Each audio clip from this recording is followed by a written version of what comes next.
Hi everyone, welcome back. കഴിഞ്ഞ ദിവസം 100 ദിവസം നിന്ന് എവിക്റ്റ് ആയ അക്ബറിന്റെ ഇന്റർവ്യൂവിൽ പറഞ്ഞ ചില കാര്യങ്ങൾ ഇപ്പോൾ ട്രെൻഡിങ് ആണ്. എങ്ങനെയുണ്ടായിരുന്നു ബിഗ് ബോസ് ലൈഫ് എന്ന് ചോദിച്ചപ്പോൾ അടിപൊളിയായി, വല്ലാത്തൊരു എക്സ്പീരിയൻസ് ആയിരുന്നു. ജനലക്ഷങ്ങളെ സ്വീകരണമാണല്ലോ അക്ബർ നേരിട്ടത് എന്ന് പറഞ്ഞപ്പോൾ ലക്ഷങ്ങളൊന്നുമില്ല, ജനലക്ഷങ്ങൾ ഇഷ്ടപ്പെടുന്നവരുണ്ടാവാം. കുറച്ചു പേരുമായി ഭയങ്കര റിലേഷൻ ഉണ്ടായിരുന്നു, അത് ഭയങ്കരമായിരുന്നു. ഒരു ഫംഗ്ഷനൊക്കെ അറേഞ്ച് ചെയ്തിരുന്നു, പാട്ടുപാടി. ബിഗ് ബോസ് അതാണല്ലോ, 3.5 കോടി ജനങ്ങളും അറിയുന്ന അവസ്ഥയിലെത്തുമല്ലോ അവസാനം എത്തുമ്പോൾ. അക്ബർ വിചാരിച്ചിരുന്നോ ടോപ്പ് 5-ൽ എത്തുമെന്ന്? അതെ, എനിക്കൊരു പ്രതീക്ഷയുണ്ടായിരുന്നു.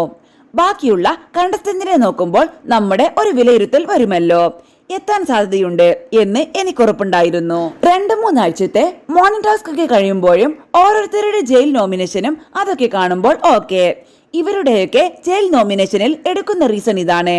അവർ പറയുന്ന റീസൺ പ്രോപ്പർ ആയിട്ട് കൺവേ ആവുന്നില്ല, എനിക്ക് കുറച്ചുകൂടെ കൺവേ ആക്കാൻ പറ്റുന്നുണ്ട് എന്ന് സ്വന്തമായിട്ട് തന്നെ എന്നെ വിലയിരുത്തിയിരുന്നു. എപ്പോഴും നമുക്ക് നമ്മുടെ വിലയിരുത്തൽ വേണമല്ലോ. ആദ്യമൊക്കെ എല്ലാ കാര്യങ്ങളിലും ഇടപെടുമായിരുന്നു, ഏതാ ഇവർ പുറത്തു വിടുന്നത് എന്നൊന്നും അറിയില്ല. അപ്പോൾ എനിക്ക് തോന്നി ഞാൻ കൊള്ളാം, ഞാൻ ബെസ്റ്റ് ആണെന്ന്. അവിടെ ഓരോരുത്തർക്കും ഓരോ മേഖലയിലാണ് സ്ട്രോങ്, അതുപോലെ എനിക്ക് എന്റേതായിട്ടുള്ള ഏരിയ ഉണ്ട്.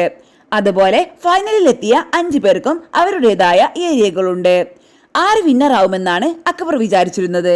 എനിക്ക് ആര് നല്ലൊരു പ്ലെയർ ആയിട്ട് തോന്നിയിരുന്നു. അവൻ ഫൈനലിൽ എത്തണമെന്ന് ആഗ്രഹിച്ച ഒരാളായിരുന്നു. ഞാൻ എപ്പോഴും മനസ്സിലാക്കുന്നത് ഇത് ബിഗ് ബോസ് ആണല്ലോ, ഇതിനകത്ത് നമ്മുടെ ക്യാരക്ടർ വളരെ ഇമ്പോർട്ടന്റ് ആണ്.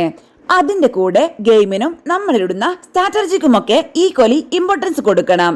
അങ്ങനെ വെച്ച് നോക്കുവാണെങ്കിൽ ഞാൻ അല്ലെങ്കിൽ അനീഷ് ചേട്ടൻ ആവണമെന്നായിരുന്നു ആഗ്രഹം. കാരണം ഞാൻ എവിക്റ്റ് ആയപ്പോൾ അനീഷ് ചേട്ടനോട് പറഞ്ഞിരുന്നു, കപ്പ് വാങ്ങിക്കണം ചേട്ടാ എന്ന്. അവർ പരദൂഷണം, മോശം പറയുക, അത്തരം കാര്യങ്ങളിൽ അദ്ദേഹം ഇടപെട്ടിട്ടുണ്ടായിരുന്നില്ല. അനുമോൾക്ക് കിട്ടാൻ കാരണം, അനുമോൾക്ക് ഓൾറെഡി ഫാൻ ബേസ് ഉണ്ട്. ഇതിലോട്ട് വരുമ്പോൾ തന്നെ അവൾക്കും ഷാനവാസിക്കും ഒരുപാട് ഫാൻ ബേസ് ഉണ്ടായിരുന്നു. അതുകൊണ്ട് തന്നെ അവർക്ക് സ്റ്റാർട്ടിംഗ് എപ്പിസോഡൊക്കെ വളരെ ഈസി ആയിരുന്നു.